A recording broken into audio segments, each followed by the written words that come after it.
Hi viewers, welcome to our channel. ప్రస్తుతం మనతో పాటు సీనియర్ జర్నలిస్ట్ దాము బాలా సార్ వారితో మాట్లాడు. నమస్కారం సార్.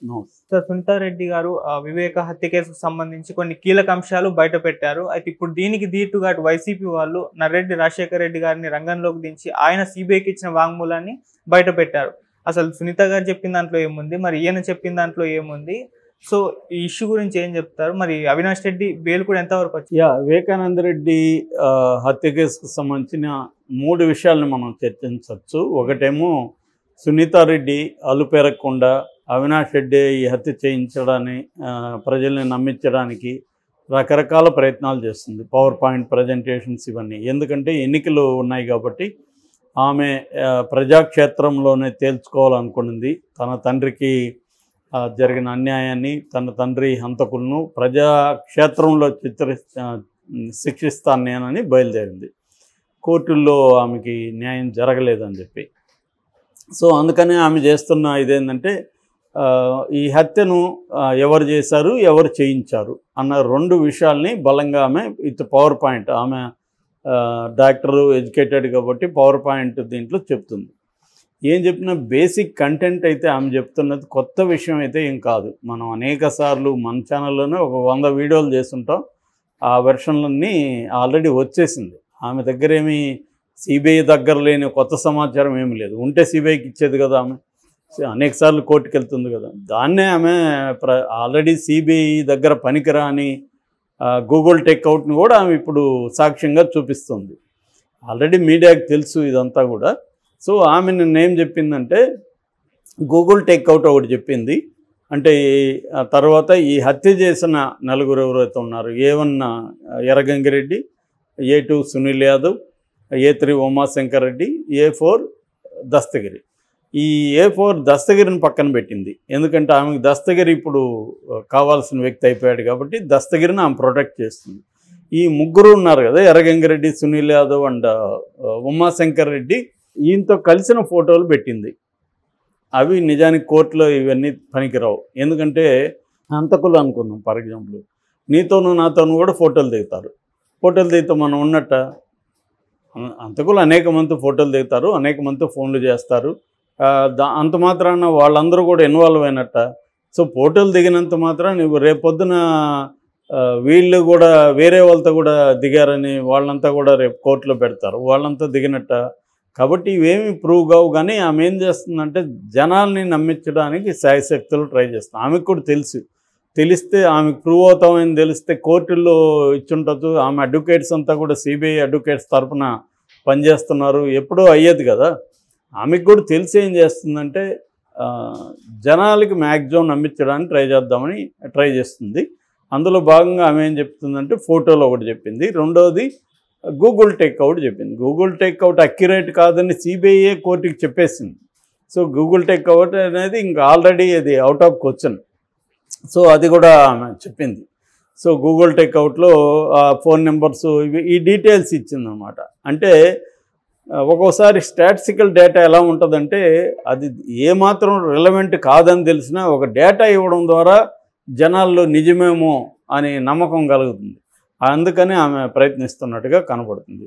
సో ఇది ట్రై చేస్తుంది. కొత్తగా ఏమి లేదు. ఆమె అవినాష్ రెడ్డి, భాస్కర్ రెడ్డి, దేవిరెడ్డి, శివశంకర్ రెడ్డి, వీళ్ళు ఈ 4 ద్వారా మా నాన్నని చంపించారు.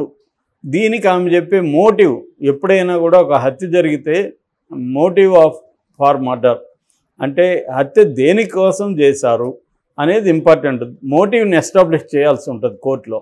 అందుకని ఈమెం చేస్తుందంటే మోటివ్ని మళ్ళీ పాత వెర్షన్ని తీసుకొచ్చింది. అదేంటంటే అక్కడ తనకి అడ్డుగా ఉన్నాడు వివేకానంద రెడ్డి ఉంటే తను ఎంపీగా ఇవ్వడు, సీట్ ఇవ్వడు జగన్, కాబట్టి అడ్డుగా ఉన్నాడు కాబట్టి ఆయన తొలగించున్నాడు.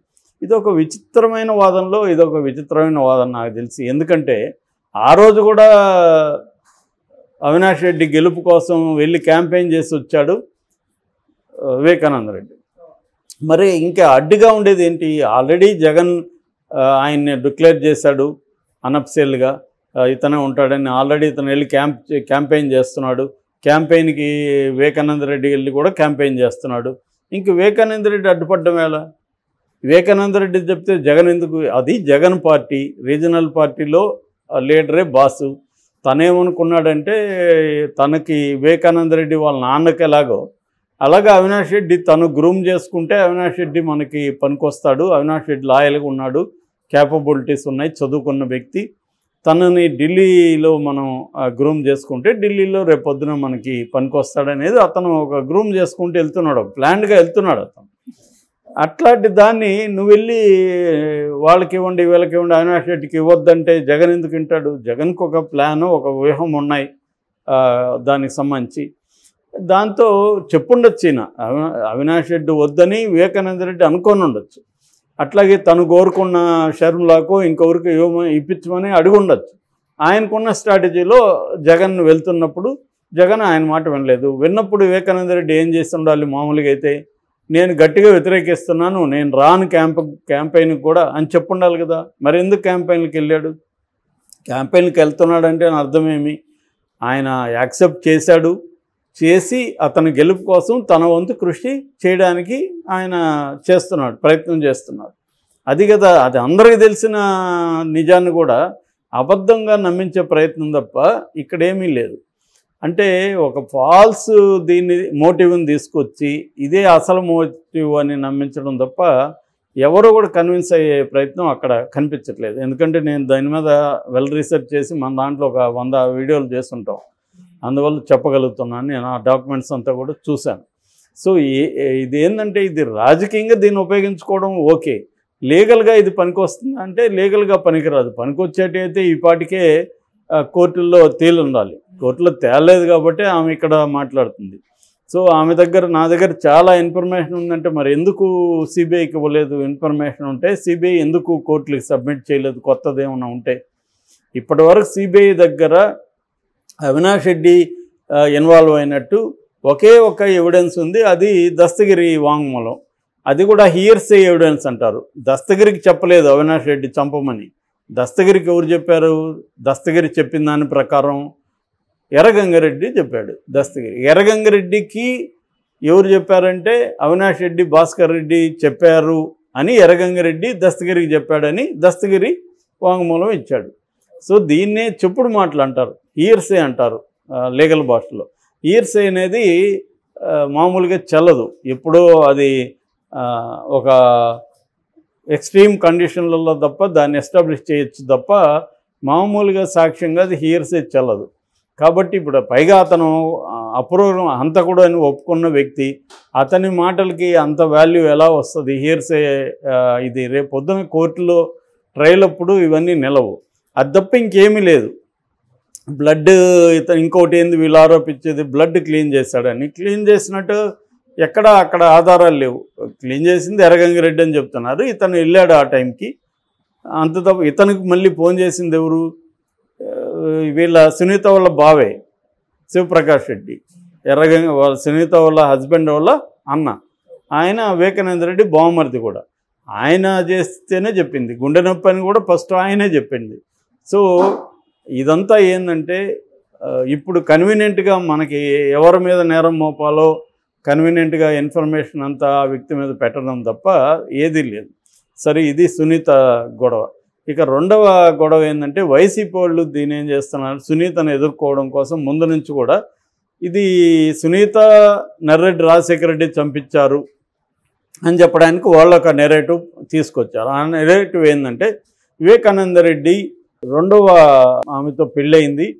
సో షమీం అనే ఒక ముస్లిం ఆవిడతో పెళ్ళయింది. ఆ పెళ్లి కూడా ఈయన అక్బర్ అనే పేరు మార్చుకొని ముస్లింగా కన్వర్ట్ అయ్యి పెళ్లి చేసుకున్నాడు. ఆమెకు షహన్షా అనే ఒక బాబు ఉన్నాడు.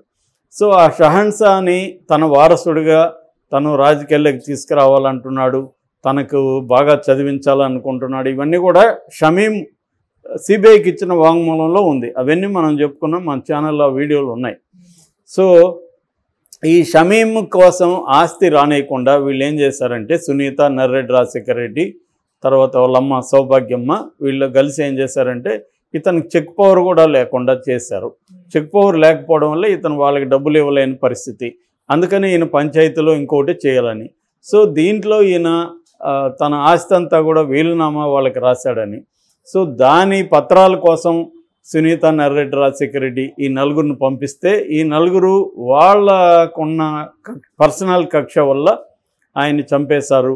సో దీని వెనక సునీత, నర్రెడ్డి రాజశేఖర రెడ్డి ఉన్నాడు అని చెప్పడానికి ఇప్పుడు కొత్తగా ఒకటి ఏం తీసుకొచ్చారంటే సునీత వాళ్ళ హస్బెండ్ రాజశేఖర రెడ్డి సిబిఐకి ఇచ్చిన వాంగ్మూలంలో ఆ రోజు చనిపోయే ముందు రోజు తను ప్రెజర్ చేశాడు, డబ్బుల విషయంలో డబ్బులు కావాలని వివేకానంద రెడ్డి మీద ప్రెజర్ చేశాడు అన్నది ఆయనే చెప్పినట్టుగా వాంగ్మూలాన్ని తీసుకొచ్చి చెప్తున్నారు. అంటే వీళ్ళు డబ్బుల కోసం, ఆస్తుల కోసం ఆయన మీద ప్రెజర్ తీసుకొచ్చారు. ఆయన వీళ్ళ మాట వినకపోవడం వల్లే ఈ నలుగురిని పంపించి ఆ డాక్యుమెంట్లు అవి తీసుకురావద్దాం అనుకున్నారు. దాంతో వాళ్ళు చంపేశారు. దాన్ని కవర్ చేయడానికి ఆయన రాసిన చివరి లెటర్ని కానీ ఆయన ఫోన్ను కానీ పోలీసులకు ఇవ్వద్దని కృష్ణారెడ్డి, పిఏ కృష్ణారెడ్డి వీళ్ళు చెప్పారు. అందుకని కృష్ణారెడ్డి ఆ రెండింటిని కూడా తన ఇంట్లో దాచిపెట్టాడు. దాని తర్వాత వీళ్ళిద్దరూ మధ్యాహ్నం హైదరాబాద్ నుంచి పులివెందులకి మధ్యాహ్నం చేరుకుంటే అప్పుడు వాళ్ళకి ఇది ఇచ్చాడు. ఆ తర్వాత వీళ్ళు అప్పటికే పోలీసులకు తెలియడం వల్ల, పోలీసులు అడగడం వల్ల వీళ్ళిద్దరు ఇచ్చారు. సో దాంట్లో వాళ్ళు ఆ ఫోన్లో వీళ్ళ కాల్స్ అవన్నీ డిలీట్ చేశారు అనేది వెర్షన్ అన్నమాట. ఇవన్నీ కూడా తేలాల్సింది కోర్టులో. మనం డౌట్లు అడగచ్చు కానీ మనం జడ్జిమెంట్స్ ఇవ్వకూడదు. ఆమె సరే జడ్జిమెంట్స్ ఇవ్వకూడదు. నిజానికి ఇది ఆమె మీద వీళ్ళు కేసు వేయచ్చు. ఆల్రెడీ దస్తగిరి కేసు కూడా వేసున్నాడు.